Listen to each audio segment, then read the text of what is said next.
معزز سامعین کرام، السلام علیکم ورحمۃ اللہ تعالی وبرکاتہ۔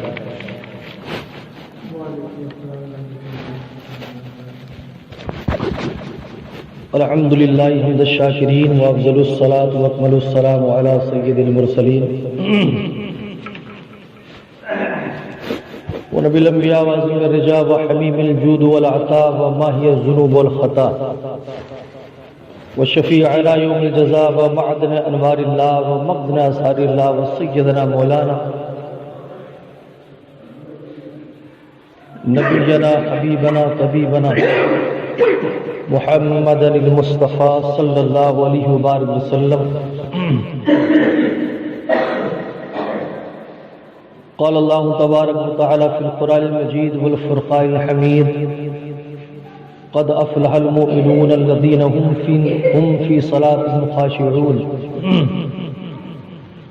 والذین هم عن اللغو معرضون والذین هم للزکاة فاعلون والذین هم لفروجهم حافظون الا على ازواجهم او ما ملكت ايمانهم فإنهم غير ملومين فمن ابتغى وراء ذلك فأولئك هم العادون۔ صدق اللہ مولانا العظیم وبلغنا رسوله النبی الکریم ونحن على ذلك لمن الشاہدین والشاکرین والحمد للہ رب العالمین۔ رب اشرح لي صدری ويسر لي امری واحلل عقدۃ من لسانی یفقهوا قولی۔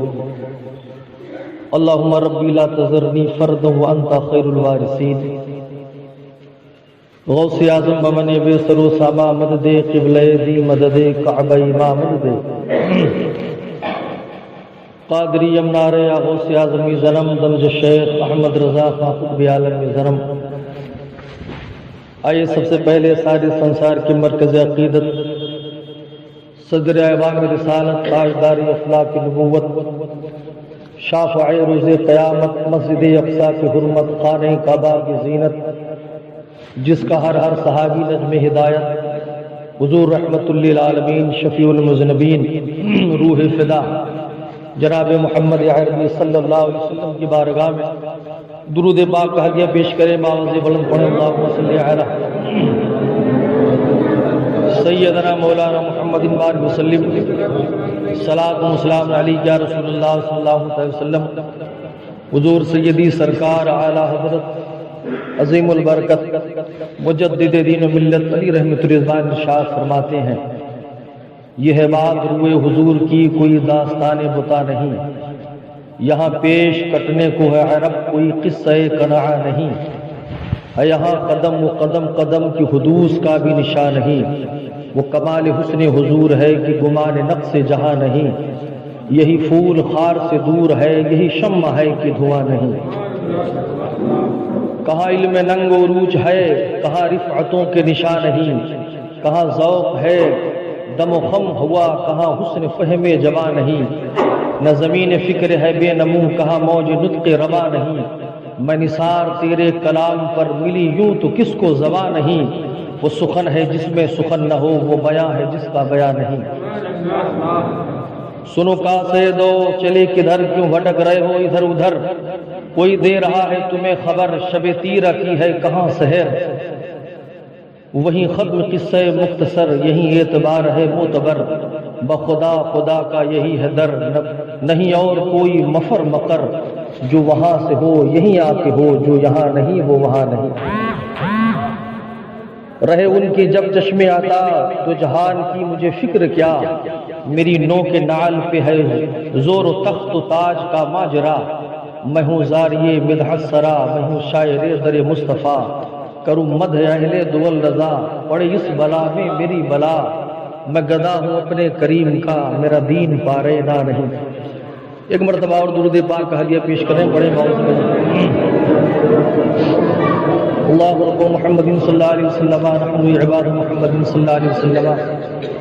یہ سورۃ المومنین کی تیسری قسط اللہ رب العزت کے کرم سے اس نے اپنے فضل و کرم اور اپنے حبیب صلی اللہ علیہ وآلہ وسلم کے صدقے طفیل مجھ سراپا گنہگار کو یہ توفیق بخشی کہ آپ حضرات کے سامنے کچھ ٹوٹے پھوٹے کلمات لے کر حاضر ہوں۔ اللہ تعالیٰ ان سب کو ہم سب کے لیے ذریعہ نجات بنائے۔ پروردگار عالم نے سورہ مومنون میں اس سے قبل آپ نے سماعت کیا، اللہ تعالیٰ نے فرمایا کامیاب صرف مومنین حضرات ہیں جو خدا کی وحدانیت، رسول کی رسالت پر مکمل یقین رکھتے ہیں، وہ لوگ کامیاب ہیں۔ دوسرے حضرات صرف اپنے آپ کو جھوٹی تسلی کے سوا کچھ نہیں دے سکتے۔ اس لیے کہا گیا دنیا میں جتنے بھی مذاہب کے لوگ ہیں، مذہب اسلام کے علاوہ سب غلط فہمیوں کا شکار ہیں۔ وہ سارے یہ دعویٰ کرتے ہیں کہ ہم سچے، ہمارا مذہب سچا، اور سب اپنی محبت کے دعوے دار ہیں، مگر حقیقت تو یہ ہے کہ جسے محب محبت کا تمغہ عطا کر دے اسی کو سچا مانا جاتا ہے۔ عیسائیوں سے پوچھیں آپ نے عیسائی دھرم کیوں قبول کیا، تو کہتے ہیں ہم نے اس لیے قبول کیا تاکہ ہمیں خدا مل جائے۔ نصرانیوں سے پوچھو اے نصرانیوں تم نے نصرانیت کیوں قبول کی، تو کہتے ہیں ہم نے اس لیے قبول کی تاکہ ہمیں خدا مل جائے۔ مشرکوں سے پوچھو کہ تم نے مشرکیت کیوں قبول کی، تو کہتے ہیں ہمیں خدا مل جائے۔ عیسائی ہو، نصرانی ہو، مجوسی ہو، کسی بھی مذہب کا ماننے والا ہو، سب یہ دعویٰ کرتے ہیں کہ ہمیں خدا مل گیا۔ لیکن آؤ محبت کا دعویٰ تو سب کرتے ہیں، لیکن آؤ پروردگار عالم سے پوچھتے ہیں اے اللہ، اے پروردگار عالم تو کہاں ملتا ہے؟ تیرا بہترین کون ایسا مذہب ہے جو تیرے مقدس بارگاہ میں قابل قبول ہے، شرف قبولیت سے نوازا گیا ہے؟ کون سا دین ہے اور وہ کون لوگ ہیں جو تیری بارگاہ میں مردود نہیں ہے، مقبول ہے؟ تو اللہ رب العزت نے فرمایا ان الدین عند اللہ الاسلام، میرے نزدیک سب سے محبوب دین اسلام ہے، اور جو میرے مقبول بندے ہیں وہ مسلمان ہیں۔ سبحان اللہ، میرے مقبول بندے مسلمان ہیں۔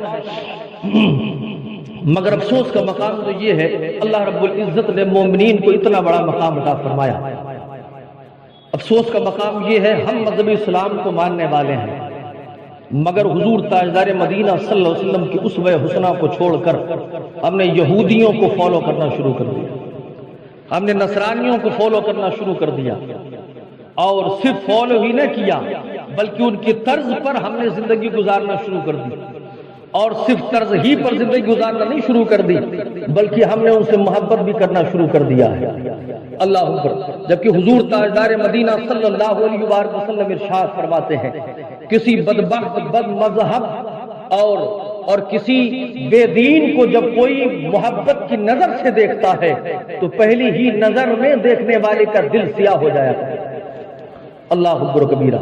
اور پروردگار عالم نے سورہ آل عمران آیت نمبر 28 میں اللہ فرماتا ہے اتتخذ المؤمنین الکافرین اولیاء من دون المؤمنین ومن یفعل ذلك فلیس من اللہ فی شیء الا ان تتقوا منهم تقاتا ویحذرکم اللہ نفسہ والى اللہ المصیر۔ پروردگار عالم نے ارشاد فرمایا مسلمان کے سوا کافروں کو اپنا دوست نہ بنائے، مسلمان کے سوا کافروں کو اپنا دوست نہ بنائے، اور جو ایسا کرے گا تو اسے اللہ سے کچھ علاقہ نہ رہا۔ اللہ اکبر کبیرہ۔ یہ پروردگار نے فرماتا ہے مسلمانوں سے یہ خطاب ہے او مومنوں ہم نے تمہیں ایمان کی دولت، ایمان کی بڑی عظیم نعمت تمہیں عطا فرما دی ہے، اب اگر تم فالو کرنا ہے تو مصطفیٰ جان رحمت کی اسوہ حسنہ کو فالو کرو، مصطفیٰ جان رحمت کے غلاموں کے نقش قدم پر چلو، عشق کرنا ہے، محبت کرنی ہے مسلمانوں سے کرو، مصطفیٰ جان رحمت کے غلاموں سے کرو۔ اگر تم نے ان بد مذہبوں بد عقیدوں کو اپنا دوست بنا لیا اور ان کو فالو کرنا شروع کیا، ان کے نقش قدم پر اگر چلنا شروع کیا تو پروردگار عالم فرماتا ہے پھر اللہ سے تمہارا کوئی مطلب نہیں۔ یہ میں نہیں، یہ پروردگار عالم فرماتا ہے۔ اللہ اکبر۔ تو یاد رکھیں اللہ رب العزت پروردگار عالم کی اللہ رب العزت نے اتنی بڑی وعید فرمائی ہے، اس لیے جب کبھی محبت کرنا ہو، دوستی کرنا ہو، عشق کرنا ہو اور فالو کرنا ہو، حضور تاجدار مدینہ کے غلاموں کو فالو کریں۔ سبحان اللہ۔ اب دیکھیں پروردگار عالم نے سورہ ملک کے اندر فرمایا الذی خلق الموت والحیات لیبلوکم ایکم احسن عملا، ہم نے موت اور زندگی اس لیے پیدا فرمائی ہے تاکہ ہم دیکھیں کہ تم کتنی نیکیاں کرتے ہو، نیکیاں کہاں تک کرتے ہو، کتنے اچھے عمل کرتے ہو۔ اور پروردگار عالم کی بارگاہ میں جب بندہ پوچھے گا مولا ہم نیکی کیسے کریں، ہم کیا چیز کریں کہ وہ نیکی لکھی جائے، ہم نیکی کس طرح کریں، تو اللہ نے فرمایا لقد کان لکم فی رسول اللہ اسوۃ حسنہ، تم میرے حبیب کے اسوہ حسنہ کو سامنے رکھو، جو میرا حبیب حکم دے وہ کر، اور جس چیز سے منع کر دے اس چیز سے رک جا، میرے حبیب کے پیچھے پیچھے چل، اس سے بڑی نیکی کوئی ہو ہی نہیں سکتی۔ یہ سب سے بڑی نیکی ہے کہ میں نے اپنے حبیب علیہ الصلوۃ والتسلیم کو لباس بشری میں تمہارے درمیان بھیج دیا، میرا حبیب آگے آگے چلے گا، تم اس کے پیچھے پیچھے چلو گے۔ اے مصطفیٰ تم آگے چلو، تمہارے غلام پیچھے چلتے ہوئے رب تک پہنچیں گے، اور رب انہیں جنت الفردوس کا مالک بنا دیا کرے گا۔ سبحان اللہ، پروردگار عالم انہیں جنت الفردوس کا مالک بنا دے گا۔ درود پاک پڑھیں اللہم صلی علی سیدنا مولانا محمد بارک وسلم، صلاۃ و سلام علیک یا رسول اللہ صلی اللہ علیہ وسلم۔ آپ دیکھیں کوئی ایسی شے نہیں کہ ہم نے نبی کو دیکھ کر ہی سارا کام شروع کر دیا ہے۔ آپ نماز پڑھتے ہو، نماز آپ نے کہاں سے سیکھی ہے، کس نے بتایا کہ نماز اس طرح پڑھی جائے؟ پورا قرآن کھول کر دیکھ لو، پورے قرآن میں آپ کو کہیں نہیں ملے گا فجر میں اتنی رکعتیں ہیں، ظہر میں اتنی رکعتیں ہیں، عصر میں اتنی رکعتیں ہیں، مغرب میں اتنی رکعتیں ہیں، یا اس طرح سے نیت کرنی ہے، اس طرح رکوع کرنا ہے، اس طرح سجود کرنا ہے۔ آپ پورا قرآن کھول کر دیکھ لیں، کہیں بھی آپ کو پتہ نہ چلے گا۔ اللہ اکبر، جب نماز فرض کی گئی، حضور تاجدار مدینہ علیہ الصلوۃ والتسلیم کی بارگاہ میں صحابہ حاضر ہوئے، عرض کرتے ہیں یا رسول اللہ نماز کا حکم ہمیں دیا گیا ہے، ہم نماز کس طرح پڑھیں؟ آقا فرماتے سلو کما رأیتمونی یصلی، جس طرح تم مجھے پڑھتے ہوئے دیکھتے ہو اسی طرح پڑھو، یہی نماز ہے۔ سبحان اللہ، جس طرح تم مجھے پڑھتے ہوئے دیکھتے ہو یہی نماز ہے۔ اب ایک لطیف نکتہ سماعت کریں، حضور کی نماز اور ہماری نماز میں اتنا زمین آسمان کا فرق ہے۔ ہم حضور کی نقل کرتے ہیں تب ہم نمازی کہلاتے ہیں، اور حضور جسے پڑھ لیتے ہیں اسے اللہ رب العزت نماز قرار دیا کرتا ہے۔ ہم حضور کی نقل کریں تو ہم نمازی بنتے ہیں، اور حضور جسے پڑھ لیں وہ نماز ہو جایا کرتا ہے۔ سبحان اللہ۔ تو پروردگار عالم اور فرمایا رب پروردگار عالم نے سورہ ملک میں کیا فرمایا؟ ہم نے تمہیں دنیا میں بھیجا ہے امتحان کے لیے، اور ایک دنیا کا امتحان ہوتا ہے، ایک آخرت کا امتحان ہوتا ہے۔ فرمایا دنیا کا امتحان یہ ہے جب تم کسی امتحان گاہ میں بیٹھو گے، اگر نقل کرتے پکڑے گئے تمہاری کاپی بھی چھین لی جائے گی، اور تمہیں امتحان گاہ سے نکال دیا جائے گا، تمہیں سزا دی جائے گی۔ لیکن قربان جاؤ، اگر تم دنیاوی امتحان گاہ میں نقل کرتے پکڑے گئے تو تمہارا حشر ہی ہوتا ہے۔ لیکن رب نے فرمایا میرے بندو ہم نے تمہیں دنیا میں بھیجا ہے اور امتحان دینے کے لیے بھیجا ہے، لیکن سنو ہمارا قانون الگ ہے۔ ہمارا قانون یہ ہے اگر تم میرے حبیب کی نقل کرتے دیکھے گئے تو اللہ رب العزت تمہیں جنتی بنا دے گا۔ سبحان اللہ، اللہ تعالیٰ تمہیں کامیاب بنا دے گا، اللہ تعالیٰ تمہیں جنتی بنا دے گا۔ اللہ اکبر۔ تو ہم حضور کی نقل کرتے ہیں، اب چاہے وہ نماز میں ہو، روزہ میں ہو، حج میں ہو، زکات میں ہو، ساری نقل حضور کی ہے۔ تاجدار مدینہ علیہ الصلوۃ والتسلیم کی نقل ہے۔ اب آپ دیکھیں کہ نقل کرنے کا فائدہ کتنا ہوتا ہے۔ ہم اکثر بیان کیا کرتے ہیں، مولانا روم علی رحمۃ الرضوان اپنی کتاب کے اندر لکھتے ہیں ایک حضرت موسیٰ علیہ السلام کے زمانے میں ایک نوجوان تھا، بہت بڑا نقال تھا، بہت بڑا نقلچی آدمی تھا، وہ جس کی جب چاہے وہ نقل اتار لیتا تھا۔ وہ فرعون کے ماننے والے، فرعون نے خدائی کا دعویٰ کیا تھا، اور جتنے فرعون کو ماننے والے تھے اسی میں یہ شخص بھی شامل تھا، یعنی فرعون کو خدا مانتا، فرعون کے سامنے سجدہ کرتا، لیکن ایک نمبر کا نقلچی تھا۔ اب نوجوانوں نے کہا کہ تم سب کی نقل اتارتے ہو، کبھی موسیٰ کی نقل اتار کے دکھاؤ۔ اللہ اکبر و کبیرہ۔ کہا ٹھیک ہے مجھے وقت چاہیے، تقریباً 1 مہینہ کا ٹائم لیا۔ حضرت موسیٰ کے لمبے لمبے بال تھے، زلفیں آپ نے رکھی تھی، پہلے بال بڑھانا شروع کیا، اس کے بعد میں داڑھی بڑھانا شروع کیا، پھر اسی طرح کپڑا سلایا اور اسی طرح عصا ڈنڈا لے لیا جس طرح حضرت موسیٰ علیہ السلام ڈنڈا لیا کرتے تھے۔ جب مکمل تیاری ہو گئی اعلان کروا دیا آؤ آج موسیٰ کی نقل کی جائے گی۔ اللہ اکبر۔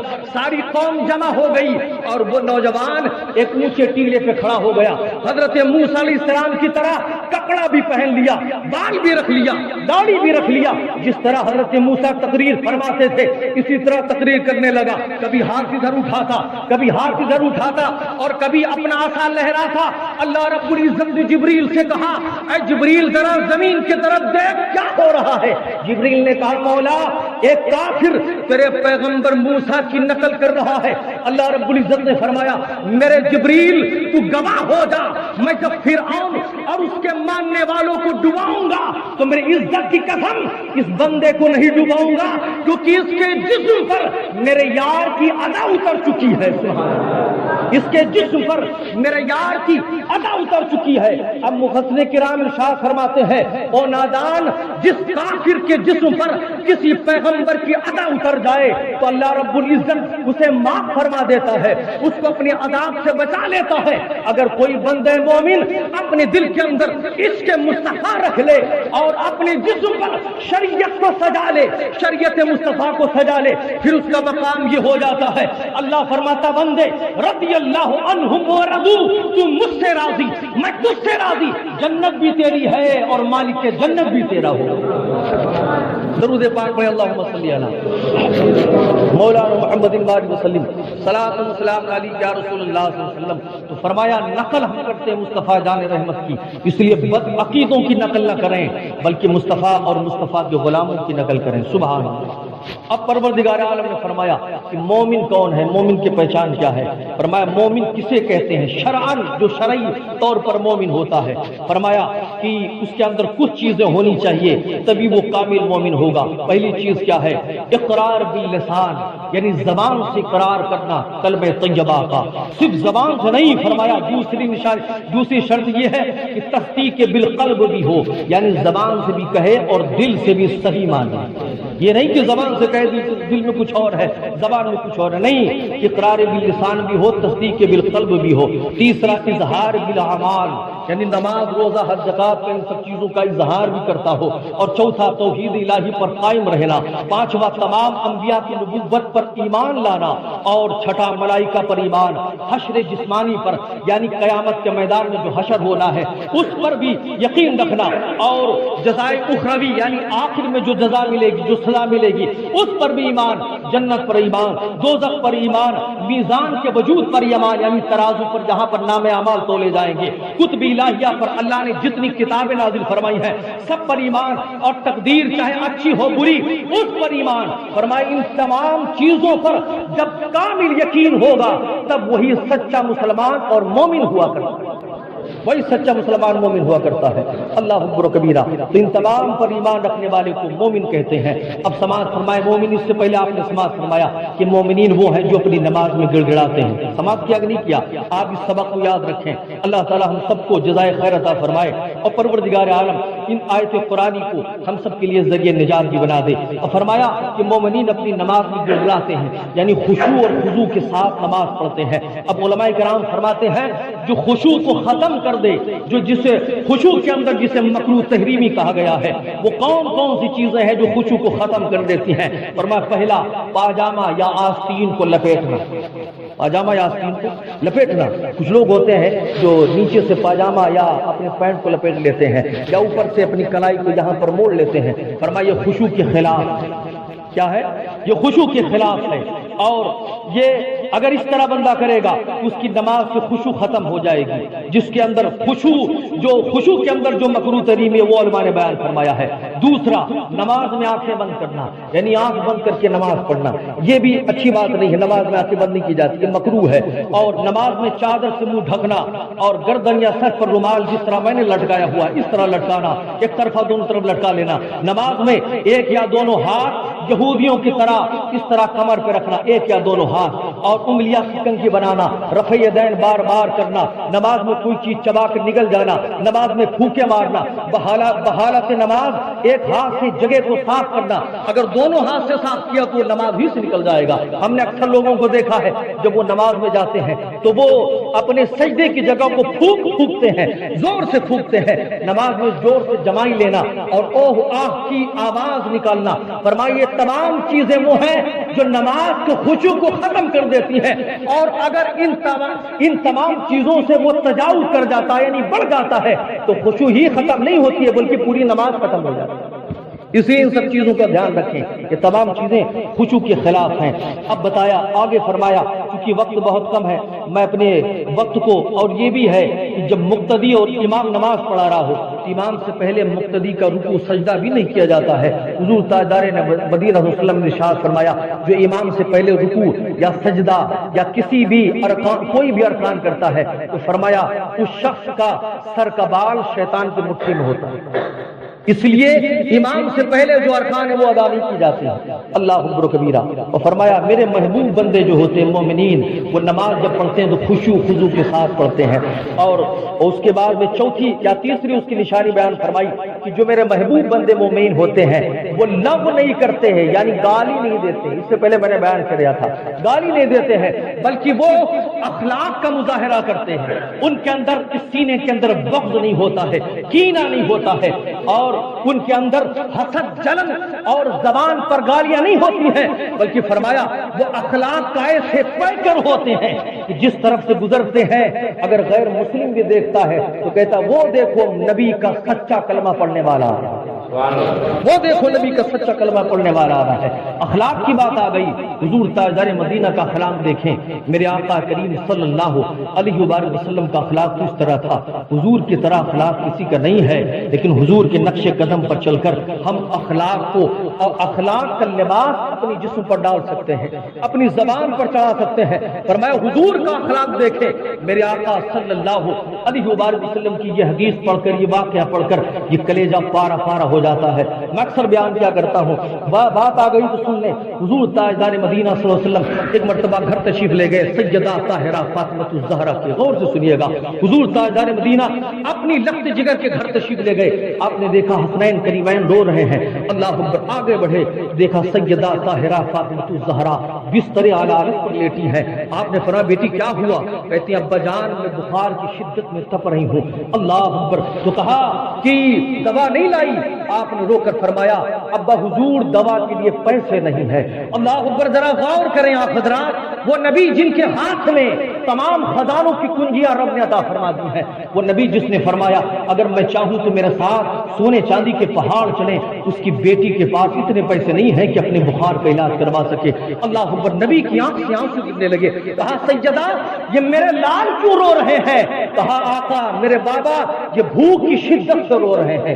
اللہ اکبر، جو نبی، جس نبی کے صدقے میں ساری کائنات کو ٹکڑے ملتے ہیں، اس نبی کے لاڈلے بھوک کی شدت سے رو رہے ہیں۔ اللہ اکبر و کبیرہ۔ حسنین کریمین کو میرے آقا اپنی گود میں اٹھاتے ہیں، باہر نکلے مدینے کے باہر، دیکھا چلچلاتی دوپہر ہے، چرند پرند نظر نہیں آ رہے ہیں، ایسا لگ رہا تھا سورج سوا نیزے پر ہے، اتنی شدت کے ساتھ دھوپ تھی۔ میرے آقا باہر نکلے، مدینے سے باہر چلے گئے، دیکھا ایک بدو ہے جو کنویں سے پانی نکال کر اپنے باغ کی سیرابی کر رہا ہے، اس کے قریب گئے میرے آقا، اور جانے کے بعد میرے آقا ارشاد فرماتے ہیں اے بدو کیا میں تیری پاس نوکری کر سکتا ہوں؟ اللہ اکبر۔ بدو نے کہا ہاں بالکل کر سکتے ہو۔ بدو نے میرے آقا کو پہچانا نہیں، حضور تاجدار مدینہ سے کہنے لگا ایک ڈول پر آپ کو 2 کھجوریں ملے گی۔ اللہ اکبر، اتنی بڑی ڈول ہے، میرے آقا نے کنویں میں ڈالی ہے، ایک ڈول پر 2 کھجور مل رہی ہے، میرے آقا کھینچ رہے ہیں پانی، اس کے باغ کو سیراب کر رہے ہیں، 1 ڈول کھینچا، 2 ڈول کھینچا، 3 ڈول کھینچا،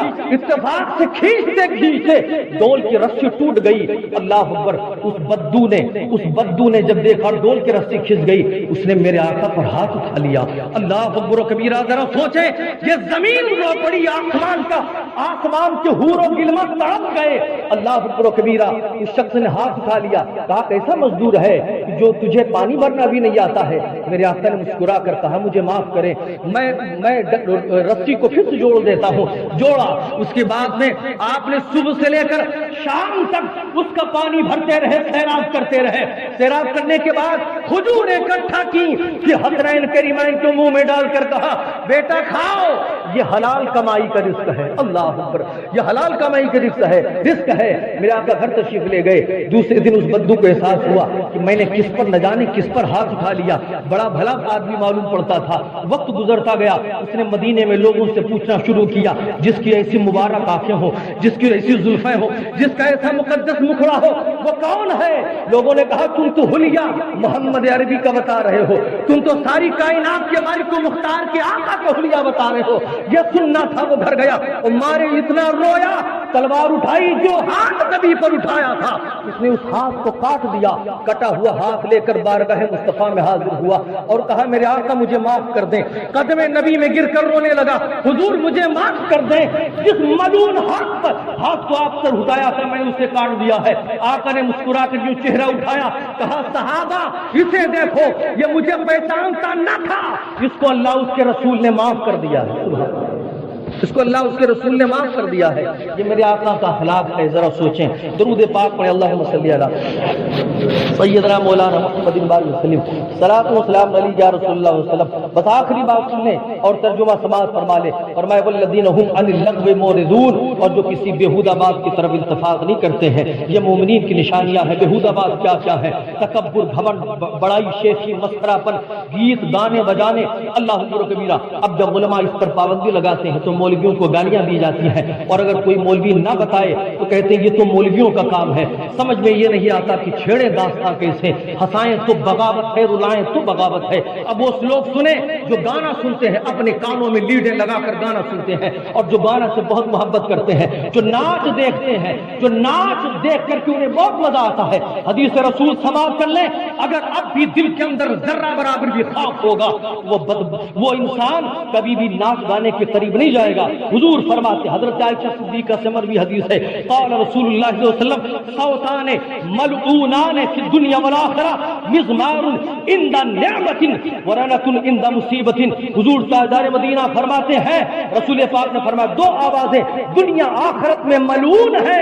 ایک وہ آواز جب کسی نعمت پر ملنے کی، یعنی جب برتھ ڈے ہو یا اللہ کوئی نعمت عطا کرے تو کسی نعمت کے ملنے پر باجا بجوانا، اور کسی مصیبت کے آنے پر چیخ چلا کر رونا۔ فرمایا یہ دونوں آواز دنیا آخرت میں ملعون ہے، یہ دونوں آواز دنیا آخرت میں ملعون ہے۔ اب دوسری حدیث سن لیجئے، ان انس ابن مالک رضی اللہ تعالیٰ عنہ قال قال رسول اللہ صلی اللہ علیہ وسلم من قعد الى قینة یستمع منها صب اللہ اذنیہ علی رکع یوم القیامہ۔ حضور تاجدار مدینہ صلی اللہ علیہ وسلم ارشاد فرماتے ہیں، جو شخص گانے سننے کے لیے گانے والی کے پاس بیٹھا، اللہ رب العزت کل قیامت کے دن اس کے کان میں شیشہ پگھلا کے ڈالے گا، شیشہ پگھلا کے ڈالے گا۔ اس لیے گانا سننے والوں گانے کو چھوڑ دو ورنہ کل قیامت کا میدان یاد رکھنا۔ تیسری حدیث سن لیں، ان حذیفہ رضی اللہ تعالیٰ عنہ قال قال رسول اللہ صلی اللہ علیہ وسلم من قعد وسط الحلقۃ فهو ملعون۔ حضور تاجدار مدینہ فرمایا جو شخص ناچ دیکھنے اور ڈھول اور گانا سننے کے لیے کسی مجلس میں بیٹھا، حضور تاجدار مدینہ فرماتے وہ ملعون ہے، اس پر اللہ، اس کے رسول اور تمام فرشتوں کی لعنت۔ اللہ اکبر کبیرہ۔ اتنا سننے کے بعد بھی اگر کوئی گانا بجانا کی محفل میں جائے اس سے بڑا بے غیرت انسان کوئی نہیں ہو سکتا ہے۔ اللہ اکبر کبیرہ۔ اب ترجمہ صرف سماعت کر لیں، اپنی بات کو میں ختم کرتا ہوں۔ حضور تاجدار مدینہ صلی اللہ علیہ وسلم پر جو قرآن نازل ہو، اس قرآن کے اندر اللہ نے فرمایا یہ تمام صفتیں ہیں مومنین کی، وہ گانا بجانا نہیں سنتے ہیں، وہ نہ گالی دیتے، آگے فرمایا والذین هم للزکاۃ فاعلون، فرمایا وہ ہے مومنین وہ ہیں جو زکات دینے کا کام کرتے ہیں، والذین هم لفروجهم حافظون، جو اپنی شرمگاہوں کی حفاظت کرتے ہیں، الا علی ازواجہم او ما ملکت ایمانہم فانہم غیر ملومین، مگر اپنی بیویوں یا شرعی باندیوں پر جو ان کی ہاتھ کی ملک ہے کہ ان پر کوئی ملامت نہیں، فمن ابتغى وراء ذلك فاولئک هم العادون، تو جو ان دو کے سوا کچھ اور چاہے وہی حد سے بڑھنے والے لوگ۔ اس لیے فرمایا یہ تمام چیزیں جو ہیں اللہ سے توبہ کریں پروردگار ان سب کے قریب ہمیں جانا نہ پڑے، اللہ تمام برائیوں سے ہمیں بچنے کی توفیق عطا فرمائے۔ وما علینا الا البلاغ۔ السلام علیکم۔ اس کے بعد انشاءاللہ چوتھی قسط بھی بیان کی جائے گی جو حضرات سننا ضرورت ہے۔